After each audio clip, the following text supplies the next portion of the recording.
Welcome to our Leadership Speaker Series. We're so excited to have Emily Bell McCormick with us today, the founder of the Policy Project. How are you, Emily? Doing so well. Thanks, Jane. Thanks for having me. Good. We're so excited to have you.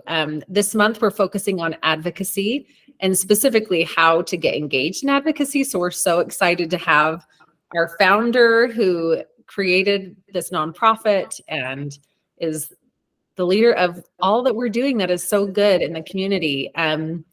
Why don't you, I'm going to just let you tell us about you. I think that there's a lot about you that our student ambassadors don't know about you that is exciting and fun. And then we can go from there. Okay, great. Okay, I'm first of all so excited because I love this age, like 12 to 18. You guys are in the golden years. And I think about that, Jane and I talk about student ambassadors all the time and kind of what it was like to be that age, what we wish we would have known. And so it's just, you're at such a fun, they're at such a fun age. And so I'm happy to be here talking about this. And yeah, a couple little highlights. There are many lowlights as well, but the highlights from life, I didn't necessarily go into this work intentionally, especially when I was young. I wasn't as aware that I would end up here, but I did spend a bit of time in communication. So I did journalism undergrad at BYU. And then I worked for a couple years at an advertising agency. And then I went to graduate school at The Ohio State University, and I did communication. And then after that, I worked again in some agencies, and then decided to start a clothing company. I co-founded a company called Shabby Apple, and although student ambassadors might not know about this, their moms might. They do. Ask your mom.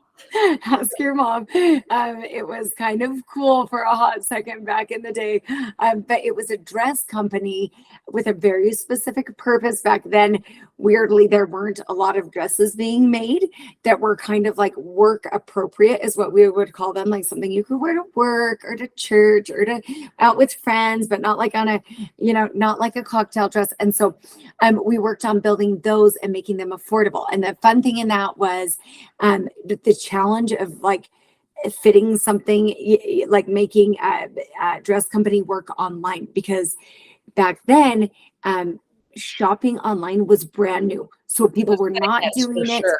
Yeah. They didn't know. They were like, oh my gosh, you want people to order dresses online? Like, how do you know what size you are? That was like, do you remember this? Yeah. It was a big deal. Like, people didn't know how to do that. And so it was a challenge to kind of get people into that. So I did Shabby Apple for a while, and then I sold that and did a little bit of consulting and communications. And then I started the Policy Project about 4 or 5 years ago now. Amazing. And we're going to talk more about what the Policy Project has done in the advocacy and policy world. Well, thanks so much for introducing yourself and telling us a little bit about your background. I actually have a background in fashion too. My degree from BYU is in fashion merchandising. Fun fact. So awesome. And you can tell if you meet Jane in person. That's really nice. Well, I wanted to ask, when you were in high school, were you interested in policy, and how did your interest in policy develop? Yeah, that is such a good question. In high school, I didn't feel like I had a ton of exposure to different careers. And so I knew that I liked anything with like government. I thought it was interesting. I will say that I think our student ambassadors are way ahead of where I was in high school.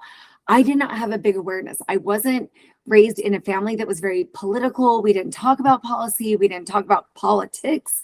We didn't talk about any of that stuff. It was kind of just day-to-day living. And so although I was interested, I didn't really know that there was an option to be involved in it. I knew about student government. I ran for something in high school and I lost, so that was kind of all that I did at that time. And it really took, like in college, that kind of followed through. I still had not caught a vision of what kind of jobs you could have in the policy or political world. And so I wanted to major in political science, but I was like, you can't get any jobs in that. And so I didn't do it. I will say that, I think communication has helped us in some other ways with forming this, but really my interest became really deep after we'd lived a couple different places throughout the country, and like on the East Coast, in the Midwest, in the South, and I was able to be exposed to a lot of different lives that looked very different from my own. And I think in that, I got really interested in what does life look like if you're born in the same country that I was born into, but you have a very different experience. So maybe you have a one-parent home, maybe you're in foster care, maybe you're born in in a group that has been historically discriminated against. Maybe you're a man, maybe you're a woman, maybe like there are so many different lived experiences, and I became really, really interested in that and concerned that like we could maybe do even more to help people be able to access opportunity here in the United States. And so that is kind of where my interest in policy started growing. And once I realized that there was a big issue with period products, which I know we're going to talk about in a minute, but I realized that it was time for me to step in and do something about this, because I knew something better could happen. It felt like it became my responsibility to do something about that. Oh, I love that. So what I'm hearing is there was this general interest and desire. So tell us the transition from that to picking something specifically. So as our student ambassadors are thinking about advocacy and policy, and I think at policy and advocacy, maybe we can talk about the differences there too. Like advocating for something versus policy that will actually change the thing we're advocating for. Tell us how you honed in and zoomed in on a topic and an idea. Yeah, that is such a good question, and you're right. You nailed it. Like advocacy is the work that we do when we have an interest in an idea or something we can change for the better. And so that's a really good question. I actually had this really neat experience where I met a friend who had moved to South Africa. She was in the United States, and we went to lunch one day. This was probably 6 years ago. And she was telling me how she'd been working in some low income countries in Africa, including South Africa, but some other ones as well. And that when she was working there, she had part of her job was understanding how do periods, like menstruation, how does that impact students in low income countries? And what she found was it impacted them a ton, because there weren't the products, here in the United States we understand like tampons and pads exist. The majority of us are able to afford them, although not everyone. But she told this story, and this is super sad, but she told a story of a girl who was in school, and she was in junior high, and she went to school. They sat on these log benches in school. She had a skirt on. She started her period, and she did not stand up off that bench the whole entire day because she knew she'd started her period, but she didn't have anything to care for it. And she didn't want to stand up and be embarrassed by her, with her classmates around her. So she sat down the whole day. At the end of the school day, when she stood up, she waited for all the students to leave. She stood up, and there was a mark on the bench. And the teacher came over and got really, really mad at her and told her that she would need to be punished because she disobeyed the teacher. And so her punishment was that she had to go outside of the school, and there was a huge root, like a tree stump, like rooted in the ground. And her job was she could come back to school once she dug that out with her bare hands. So not only is she super embarrassed, she also didn't have a way to care for her period. She doesn't control her period. Then she's so embarrassed because the next 3 days she spends digging out this root. And the students are walking by, going into class. She's not allowed to go. She's so embarrassed. So finally, after the third day, she decides she's going to just drop out of school. And the teacher says, actually, I'll let you back into school, but first you need to be beaten because that was so disobedient. And so she was beaten and then allowed to come back to class. And the amazing thing about this story is this woman actually stayed in school, and now she works for Days for Girls International, which is a really cool nonprofit that works on this issue internationally. So she stayed, she made it better. And and this friend who was telling me the story knew this woman. She now works with her. And I, in that moment, knew that I needed to do something about it. You know, just as our student ambassadors are like working on defining what do they care about, what are they passionate about, I knew then, like, this is something I can't even live with thinking about. I've got to do something about it to make it better. And so I committed in that moment to finding out what was happening in my own country, in the United States, around this issue. And as I started digging in, I thought everything was fine because it actually had never been a problem for me. I always had tampons and pads. And what I found was that 25% of our teens in the US can't afford period products. So they don't get to choose if they have a period. They have a period. But every single month when that period comes, they're scrambling. They're rolling up toilet paper. They're using other products to try to take care of it because their families can't afford it. And so that is where my interest began. I think it's exactly something that, Jane, you've said a lot before, which is like, you don't have to have a certain education. You have to have passion and a willingness to learn and a willingness to work. And as long as you'll learn and you'll work, then you can do something to make a change for the better. Yeah.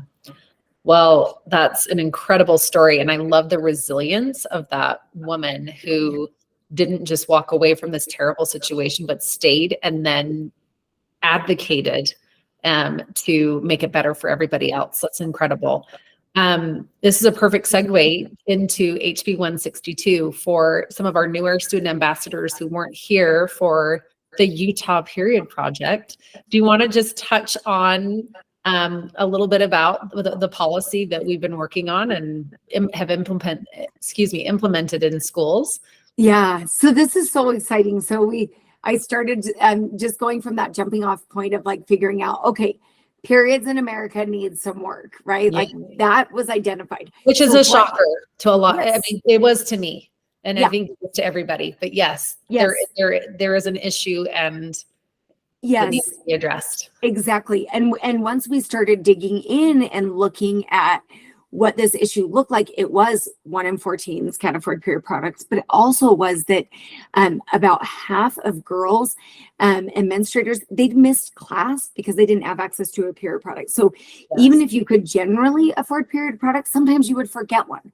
You go to class, and then if you have a period, you know, you had all these things you would do with friends, like, hey, when I stand up, can you check me? I'm going to tie a sweatshirt around my waist. I'm worried, you know, like all of these things to like save the embarrassment. So we started realizing it was a big problem. Like if half of the girls are missing class, that's not okay. And if people can't afford them, that's not okay.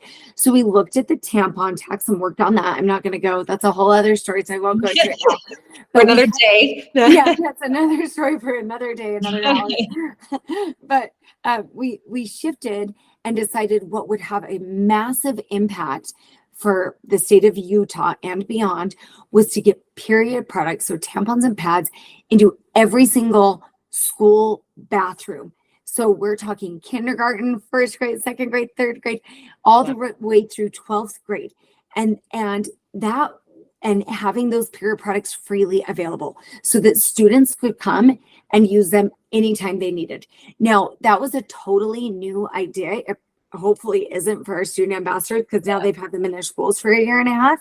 But it was a new idea. People were like, this is crazy. This is ridiculous. Like the government shouldn't pay for this. You know, all of these different opinions about like, that's something that families should take care of because that's private. Well, what we kept going back to was this idea that, you know what? We've decided certain things are so important that we provide them, right? We know that toilet paper, when's the last time you or I had to pay for toilet paper when we went into a bathroom, Jane, or bring our own? Yeah. No, right. Like not in the US. It's never a thing for us. It was always provided. Always provided. So toilet paper, we've decided that's important. We've decided hand soap is important. We don't bring our own soap. We don't bring our own paper towels or hand dryer. Like, it's not a new concept to have something that is totally necessary available for you in a space that you go. So especially for students in school, that was a huge deal. And so we worked on this bill it was successful. We went all over the state, as you know very well, and had events in every city, wore pink, got a lot of people involved, and worked with the Utah State Legislature, as well as some donors, to make sure that those period products are in every single school in the state of Utah. And I just want to say, one of the coolest things about that was, number one, students made a massive difference in that. Absolutely. This is where the Student Ambassador Program was born, and Jane helped get that just off the ground and running. Just so amazing. And then number two, so the whole thing couldn't have happened without students showing up for that. It could not have happened. Yeah, and I just want to add that the students that came, we had hundreds of students from across the state write their legislators, write their representatives, get posters and get approval from their principals to put them up in their schools to raise awareness, and then talk to their principals and followed up in their schools to make sure that once it passed, that the machines got put on the walls, and in some places it really needed to be advocated for, and then to keep them stocked. So our student ambassadors, when they see that they're empty, they go and talk to their administrators and say, we need more product in our bathrooms. Yeah. So that's an example of using your voice and advocating for change. Love that. And yes. And I love how, like, Jane, you just did such a good job of showing how, like, writing your legislator still feels kind of like big and out there, but it's like advocacy happens at every level. So it's like, we need you to write your legislator, and we need you to talk to your principal, and we need you to tell us what your bathroom looks like. You know, so it is that whole wide range. And there are going to be some places where students feel really comfortable, and some where it's like, I don't know how to do this part. That's okay. That's why we're here, right? To kind of help them with that. So yeah. Well, so anyway, really, really neat experience, and amazing to have student involvement on that. I think we have about 4 minutes left. I'd love to quickly touch on, what if you advocate for something and it's not going well, or that it doesn't feel like a success to you? Do you have any advice or experience with what to do in that situation? Yeah, that is such a wonderful question, because it's not always going to go well, right? No. It's not always going to be a success, or what you define as a success. Right. And if you are on TikTok or Instagram, it all looks like a party. It all looks like a success. And the reality is, like, for any of us in our day-to-day lives, you've got wins, you've got fails, you've got a whole combination of both. And you just hope that, like, in the end, good things are getting done. Yeah, that is a wonderful question. If you are an advocate, if you are working toward positive change, you 100% will meet failure. It's not even a question. Expect it. Expect failure. I would say that has happened to me many, many, many times over the years. So the failures are interesting, but what's more important probably for this conversation is, how do you get out of that? And let me tell you, it's about, like, shifting your mind and looking for a different angle, looking for a different perspective. So how can I shift this? How can I think about this differently? Is there someone else I could talk to? Is there a different perspective that I learned from this failure? Like, oh, you know what? Maybe this messaging doesn't resonate with the group that I'm trying to talk to. Yeah. Did I learn that? Did I hear that? Did I have people say, like, that's not a Utah thing to do, or that's not a California thing to do, or whatever? You know, that might help inform a change that I could make to make my advocacy stronger. So looking for different people to connect with, looking for maybe a different message to use, and then never giving up hope that when you're pushing in a positive, like, good way, your change is impacting more than even who you think you're going to impact. Yeah. So I think what I found is, you know, as we've worked together as a group and brought student ambassadors, like, even the student ambassadors' influence on me has been big. And I think that's something they don't know. You know, I look at them and think, wow, they're very inspiring. I was not aware of this kind of work at that age, you know? And so I think just don't forget that your sphere of influence is bigger than the thing you're working on. So even though we were working on period products in schools, it's like we were influencing a lot more things, like helping people have hope that change could be possible, helping people be more comfortable talking about something that was really kind of awkward to talk about, you know? So anyway, working toward change is about a lot more than just that one change. I would think it sounds like redefining success too is, you know, you may not have achieved your major goal, but what successes happened along the way. You had the courage to speak up. You used your voice. You developed skills that you didn't have before. And I just think you can take those little wins, even if your main goal didn't, you know, wasn't a total success. There's little successes along the way that'll help you as you move forward on other advocacy. Yeah, absolutely. Kate, our parting question is, what do you want our student ambassadors to know as they are getting out and getting involved in advocacy? What do you wish you would have known back then, or any parting advice as we end this awesome interview about, what do you want to share? What's your parting words on involved? Yeah, that is such a good question. I just want to first say how inspiring it is to see a generation that understands at an earlier age the impact their voice can have. Yeah. I want to add that staying positive and looking for solutions is the best way to do that. We live in a society that's like constantly saturated with opinions and ideas and voices, and many of them are good and interesting and thoughtful and making us see beyond ourselves and outside of our perspective. And some of them are not. And so I think in life, if you can always look for a solution, if you see a problem, focus on the solution side of that. Focus on how can I be part of solving this as opposed to complaining about it? You've got to complain about it along the way. That's okay. Like if you don't get angry about something, if you're not mad about something, you're rarely motivated to do something, right? Yeah. And so that's okay to feel those feelings. But if you put your energy and your focus into the solution, that is how we make real long-term change, and being willing to consider other voices, perspectives, and opinions that may not be what you naturally have. I am constantly humbled by that. And so I would just say, number one, don't forget you're inspiring. Number two, make sure you're working towards solutions. And number three, listen to those around you and try to honor what they're feeling and understand their perspective. Awesome. Well, this has been amazing, and I feel inspired. And just really appreciate your time, and really excited for our student ambassadors to learn more about this process of getting involved in advocacy, and hope that each of you will be brave and take that step and find your passion. And if it's not a policy that we're working on, find a policy or a group that you would like to work with and get started. So thanks for joining. Thanks, everybody. Bye.